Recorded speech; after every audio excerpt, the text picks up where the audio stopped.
शहीद आजम सरदार भगत सिंह जी का एक फोटो है। उनके आगे एक चरखा रखा हुआ है। इनका जो ये घर है, इनका जो पैतृक घर है, इनके परदादा ने बनाया था, जिनका नाम था। फिलहाल मैं इसकी जानकारी हासिल करने की कोशिश करूंगा। हेलो दोस्तों, कैसे हैं आप सब। उम्मीद करता हूं कि आप सब खैर खैरियत से होंगे और बढ़िया होंगे। दोस्तों, आज हूं मैं पंजाब के नवांशहर जिले के अंदर एक गाँव पड़ता है जिसका नाम है खटखड़ कला। ये खटखड़ कला वही है जिसको कहा जाता है शहीद आजम भगत सिंह जी का एक पैतृक गाँव। ये कहा जाता है कि इस गांव के अंदर शहीद आजम भगत सिंह जो थे, उनकी पैदाइश यहाँ पे नहीं हुई थी, लेकिन वो अपने दादा अर्जन सिंह जी के साथ यहाँ पे छुट्टियों में घूमने के लिए आते थे। तो दोस्तों, आज मैं आप लोगों को दिखाने वाला हूँ उनका पैतृक गांव और उनका पैतृक घर बना हुआ। दोस्तों, यहाँ से शुरुआत होती है सरदार भगत सिंह जी के घर की। ये जो आप लोग अपने सामने देख रहे हो, ये सरदार भगत सिंह जी के घर की बाहरी दीवार है और ये एक बढ़िया सा मेन गेट बना हुआ है। आप लोग देखें, ये जो मेन गेट है, छोटी छोटी जो पुराने ज़माने में ईंट चलती थी ना, लाल वाली बलुआ ईंट जिसको कन्नी ईंट कहा जाता है, वो ईंट से इनका पूरा घर ये बना हुआ है। अंदर जैसे ही एंट्री करेंगे तो अंदर एंट्री करते ही मिलेगा एनकेस्ट्रल हाउस ऑफ सरदार भगत सिंह जी का बोर्ड। और जैसे ही इसके अंदर देखेंगे तो भाई साहब पूरे का पूरा खूबसूरत सा नज़ारा आप लोगों को देखने के लिए मिल जाएगा। इनके घर के अंदर छोटे छोटे से कमरे बने हुए हैं और कमरे के अंदर इनकी कुछ पुरानी चीज़ें भी रखी हुई हैं जो मैं आप लोगों को दिखाने वाला हूँ। फाइनली दोस्तों, मैं आ चुका हूँ शहीद आजम भगत सिंह जी के पैतृक घर के अंदर। आप लोग जो मेरे पीछे देख रहे हैं, मेरे ऊपर जो देख रहे हैं, ये छत उनके घर की बनी हुई है, जो ईंट है और ये जो होती हैं लकड़ी की बल्ली है, उनसे सजी हुई है। बहरहाल मैं आप लोगों को प्रॉपर एक-एक हिस्सा इनके घर का दिखाने वाला हूँ और कुछ हिस्टोरी भी उसके साथ-साथ बताता जाऊँगा, जिससे कि आप लोग बिल्कुल भी बोर नहीं हो और ब्लॉग को पूरा कंटिन्यू वॉच करें। ये इनके घर का एक छोटा-सा कमरा बना हुआ है जिसको बाहर से लॉक करके रखा है। इसके अंदर देखो भाई साहब, पुराने ज़माने में जो सिल चलती थी ना, जिससे आटा पीसते थे और दाल दलते थे, वो रखी हुई है। इसको पूरी तरह से मेंटेन करके रखा है, लॉक लगा के इसीलिए रखा है क्योंकि अभी ये पुरातत्व विभाग के अंडर में है। इनके घर के ये दो बाहर की तरफ कमरे बने हुए हैं। एक कमरा ये है और एक कमरा दूसरी साइड है। ये जो आप लोग देख रहे हैं, दोनों कमरे में आप लोगों को दिखाने वाला हूँ। इस कमरे के अंदर देखते हैं कि हम क्या मिलेगा इसके अंदर। देखो, इसके अंदर एक टेबल रखी है और एक चेयर रखी है और एक चेयर और रखी है। हो सकता है कि ये इनकी बैठक रही हो। बहरहाल मुझे इसकी ज़्यादा जानकारी है नहीं। अभी ये जो है दूसरा कमरा है, इस दूसरे कमरे के अंदर एक बेड रखा हुआ है। बेड के ऊपर भाई साहब कुछ लिखा हुआ है। हो सकता है कि यह कारीगर का नाम हो या फिर भाई जो इसके ऊपर सोते हैं उनका नाम हो। मैं प्रॉपर पढ़ नहीं पा रहा हूँ क्योंकि शीशा थोड़ा सा धुंधला है, जिससे मैं पढ़ नहीं पाया। अभी ये आप लोग देखो भाई साहब, ये है मिट्टी का चूल्हा बना हुआ। मिट्टी का चूल्हा आप लोगों को अभी भी गांव के अंदर देखने के लिए मिल जाएगा और पुराने ज़माने में गैस वैस चलता नहीं था, इसलिए मिट्टी का चूल्हा इन लोगों के घर में रखा हुआ है। अभी फ़िलहाल ये दो कमरे और बने हुए हैं साइड में। इन दोनों कमरों के अंदर क्या है अभी वो भी देखेंगे। इस कमरे के अंदर देखो बाहर शीशा लगा हुआ और शीशे के अंदर जैसे ही आप लोग देखेंगे तो भाई साहब एक बेड रखा है। बेड के ऊपर एक बढ़िया सी शहीद आजम सरदार भगत सिंह जी का एक फ़ोटो है। उनके आगे एक चरखा रखा हुआ है और पास में कई सारे लोटे भी रखे हुए हैं। दूसरी साइड हम चलते हैं, दूसरी साइड वाले रूम के अंदर देखेंगे। रूम सारे के सारे बंद हैं क्योंकि खोला नहीं रख सकते उसको। और इस रूम के अंदर शहीद आजम भगत सिंह जी के घर वालों के कुछ बर्तन रखे हुए हैं, प्लेट्स रखी हुई हैं, मटके रखे हुए हैं।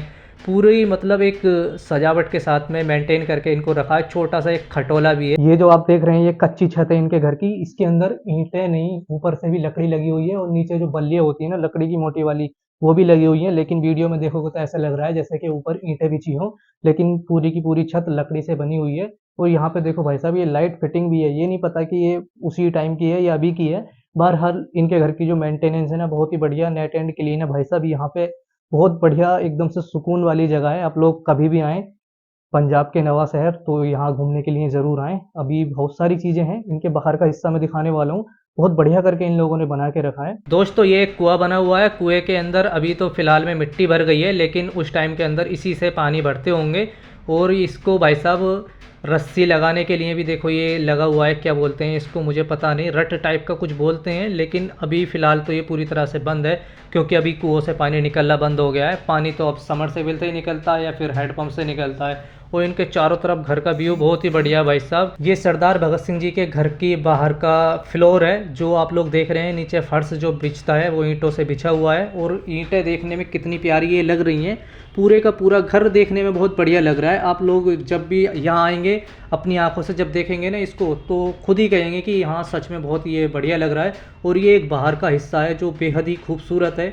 इस हिस्से के बारे में भी हम जानकारी हासिल करने की कोशिश करेंगे और देखेंगे कि क्या क्या बना हुआ है। अभी फ़िलहाल मैं इस हिस्से के अंदर जा रहा हूँ जो मैं आप लोगों को अंदर से दिखा रहा था। इसको बाहर से बैरिकेड टाइप की कुछ दीवारों से बना के रखा है। जैसे ही अंदर एंट्री करेंगे तो एंट्री करने के बाद में आप लोगों को मिलेगा ये खूबसूरत सा एक चक्र बना हुआ।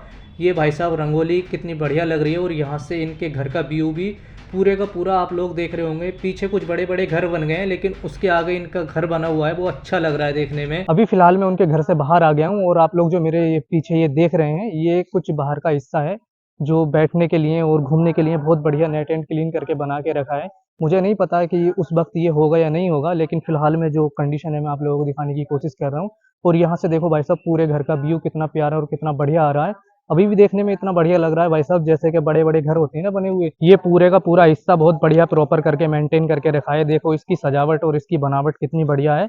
ये एक पाउंड टाइप का है, ऊपर का जो हिस्सा है ना वो ऊंचा है, और ये जो है ना एक गड्ढा जैसे कि तालाब होता है ना, उसी टाइप का ये बना हुआ है। और इसके अंदर जो सजावट है ना, वो देख रहे हो भाई साहब, चारों तरफ से बहुत ही बढ़िया ये लग रहा है। इसके अंदर लाइटिंग भी बहुत बढ़िया है, जो रात होने पर जलती होगी तो और भी प्यारा ये लगता होगा। उस साइड में सड़क के चारों तरफ में कुर्सी लगा के रखी है और पेड़ लगा के रखे हैं। वो साइड में मैं आप लोगों को दिखाने वाला हूँ। अभी फिलहाल मैं नीचे की तरफ जा रहा हूँ और यहाँ से देखूंगा क्या क्या चीजें यहाँ पे बनी हुई हैं। फिलहाल दोस्तों मैं इस पार्क के अंदर आ चुका हूँ। ये एक पाउंड टाइप का बना हुआ है। ये उस जमाने में था या नहीं था, मुझे इसकी जानकारी नहीं है। फिलहाल मैं इसकी जानकारी हासिल करने की कोशिश करूंगा। और दोस्तों यहाँ पे देखो यार, ये एक फव्वारा भी बना के रखा है इन लोगों ने। फव्वारा देखने में कितना प्यारा ये लग रहा है, लेकिन फिलहाल ये रनिंग में नहीं है। और इसके अंदर जो पानी है ना वो भी गंदा हो चुका है, तो इसका मतलब अंदाजा लगा सकते हैं हम, ये काफी टाइप से रनिंग में नहीं है। अगर ये चलता तो इसका पानी इतना गंदा नहीं होता। बहरहाल देखने में अभी भी ये प्यारा लग रहा है, और चलेगा तो और भी प्यारा लगेगा। इधर का पूरा हिस्सा मैंने आप लोगों को दिखा दिया है चारों तरफ का। अभी ये एक ब्रिज बना हुआ है, ओवर ब्रिज, इसके दूसरी साइड भी कुछ है, उधर भी मैं लेकर जा रहा हूँ आप लोगों को। अभी फिलहाल मैं दूसरे हिस्से की तरफ आ चुका हूँ। आप लोग मेरे पीछे देख रहे होंगे, यहाँ पे एंट्री करने के लिए भी भाई साहब एक एंट्री गेट बना के रखा है। वहां पे चेक इन करने के बाद में अंदर भेजा जाता है लोगों को। ऐसा नहीं कि कोई भी मुंह उठा के इसके अंदर आ गया। ये खटखड़ गला गांव है भाई साहब, नाम तो थोड़ा सा अटपटा है लेकिन बहुत बढ़िया है। और इसकी जो भाई साहब मान सम्मान कब से बढ़ा है, इसके अंदर जो अभी यहाँ के पंजाब के एक सीएम थे भगवंत सिंह मान, उन्होंने यहीं पे आके शपथ ली थी। शपथ लेने के बाद में ये भाई साहब पूरा का पूरा गांव एकदम से चर्चा में आ गया। उससे पहले इतनी चर्चा में नहीं था। ये ब्रिज की दूसरी साइड वाला हिस्सा है, यहाँ पर घास बड़ी बड़ी हो गई है, इसको काटा नहीं है इन लोगों ने। और यहाँ पे एक झोपड़ी टाइप का कुछ बना हुआ है, उसके अंदर भी मैं देखूंगा। ये देखने में ये भी बहुत प्यारा सा लग रहा है, क्योंकि भाई साहब हरियाली है, और हरियाली जहाँ भी होती है वो अच्छी लगती है। इस झोपड़ी के अंदर मेरे ख्याल से समरसेबल होगा, अभी ये बंद है, इसके अंदर दिख भी नहीं रहा क्या है। दोस्तों सरदार भगत सिंह जी की पैदाइश 28 सितंबर सन 1907 को लायलपुर जिले के वंगा गांव में हुई थी, जो फिलहाल अभी पाकिस्तान का फैसलाबाद है, उसी के अंदर एक वंगा गांव था। लेकिन इनका जो ये घर है, इनका जो पैतृक घर है, इनके परदादा ने बनाया था, जिनका नाम था फतेह सिंह। उन्होंने बनाया था ये सन 1858 में। कहा यह भी जाता है कि सरदार भगत सिंह ने यहाँ से कक्षा 5 तक की पढ़ाई की थी। उसके बाद पाकिस्तान के अंदर एक स्कूल था डीएवी करके, वहाँ से उन्होंने पढ़ाई की थी। बहरहाल इसकी मुझे प्रॉपर जानकारी नहीं है, लेकिन इनका जो ये घर है ये सन 1858 में इनके परदादा जी ने ही बनाया था, जिनका नाम था फतेह सिंह। और जब भारत पाकिस्तान का बंटवारा हुआ सन 1947 के अंदर, तो इनके अम्मी पापा जो भी थे इनके फैमिली वाले, वो लौटकर भारत के अंदर आ गए और इसी घर के अंदर वो रहने लगे थे। अभी नीचे से जो मैं आप लोगों को दिखा रहा था, इनके साइड में बनी हुई जो एक सड़क है, सड़क के किनारे ये भाई साहब कई सारे पेड़ लगे हैं। और भाई साहब ये देखो, इन्होंने चेयर लगा के रखी है। यहाँ पे जो लोग बैठे हैं ना, एक सुकून के साथ में बैठे हैं। मतलब यहाँ पे बैठने के लिए जो जगह है ना, बहुत ही प्यारी बनी हुई है। और ये सीधे का सीधा जो रास्ता जा रहा है, ये सरदार भगत सिंह जी के घर पर जा रहा है। उम्मीद करता हूँ कि आप सभी को ये ब्लॉग काफ़ी पसंद आया होगा। वीडियो को लाइक करें, चैनल को सब्सक्राइब करें। मिलूंगा आप सभी को पार्ट 2 में, तब तक अपना ख्याल रखना। बाय।